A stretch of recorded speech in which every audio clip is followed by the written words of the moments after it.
Thank you. First of all, I would like to apologize for the use of my English. It's not my first language, so excuse for any kind of mistake that I may do on my presentation. So, after all, I'm Greek. So, RGCC is a company that formally appeared and established in Greece in 2004. Before that, it has been with a different name in Thessaloniki. Since 2004, we offer two big sections of services: clinical services and research. The clinical services is mainly focused in the field of oncology. As you know, genetics is a huge field, so you have to decide which field of genetics you are going to follow. If it's going to be based on prenatal control, or it will involve cardiovascular disease or neurodegenerative disease or oncology. Personally, I prefer oncology since it's the most interest and the biggest field of research and clinical service that we can offer as geneticists. Chemosensitivity testing, which is actually a profile test which you detect the gene expression profile of cancer cells so that you will know in which therapy your cancer will respond or not. The second is more diagnostic and prognostic test. Is the detection, quantification and immunophenotyping of what we call circulated tumor cells, which may exist in the blood circulation even on early stage of disease. And we will show you later on that those cells are going to provide the new metastasis and the recurrence of the disease. So actually, all the risk of relapse of the disease exists in the genome and in the features of those cells. Is what we called minimal residual disease test. The term has been adopted from hematology mainly. The research activity is mainly evaluating substances as potent drugs wannabe, as we call them. It's a US term, so I apologize also for that, because I know that you are not so keen of such terms. Substances that can or may have anti-cancer activities, we put them on a test. We put them in human cell cultures and we perform viability and cytotoxic tests in exposure of time of 48 hours. As you may already know, NCI, National Cancer Institute in the US, performs similar test called GI60. We perform something similar, simply we are much more flexible to include many more cell lines or increase the time of exposure, or also perform several tests which overlap the negative point on each and every one. We will show you later on also this feature.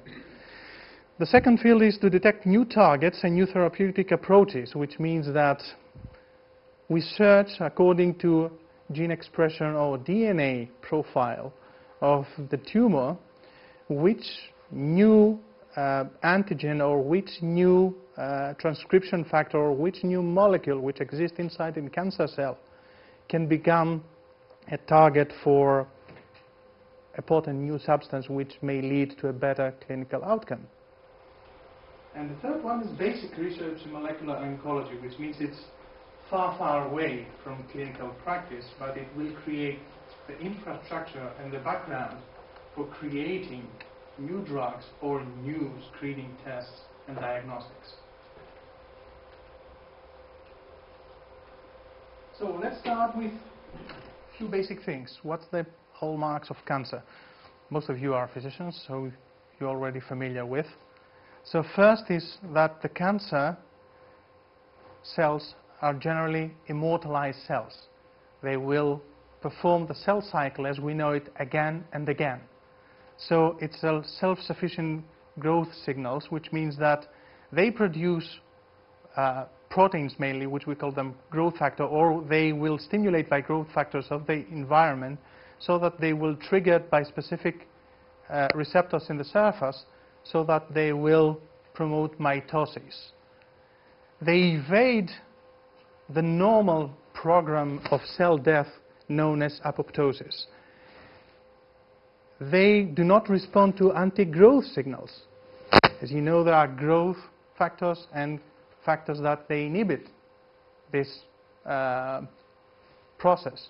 So they do not respond to anti-growth factors as well. They sustain angiogenesis. We will see later on how they will create, how a tumor create new vessels in order to be supplied by oxygen and nutrients, which is equally important for tumor grow and cancer spread to distant places of the body.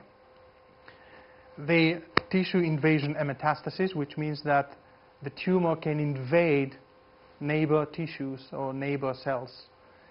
And of course, this leads to an infinite rate of mitosis, cell division, and tumor growth. As you know, cancer cells become or comes out from our normal cells. The process of developing a cancer phenotype is called carcinogenesis, which, according to this model of Professor Vogelstein, it can be divided into 3 stages. The initiations, which means that you need an external interference factor, like a virus, chemical, or radiation. All 3 factors has to do with the genome and the cell cycle. The first step is how those factors dysregulate the cell cycle so that the cell will lose control of mitosis and cell growth. After initiation is the promotion. The cell cycle instability has been achieved, but all this instability is caused because there's a damage in DNA. So the cells have repair mechanism. So there should be a defect also to these mechanisms. And of course, the apoptosis instability in order to avoid cell death. And the third stage is the progress. A tumor, if it's not metastasize or invade the distant or to the neighbor organs, it's a well-behaved tumor. But if it can metastasize, then we are talking about the complete development of cancer phenotype. So in colon cancer, we have the loss of APC, which gives the hyperplastic epithelium. Hypermethylation of DNA, which means that we have what we call epigenetics. It changed the expression of genes. So your protein level is completely changed and altered.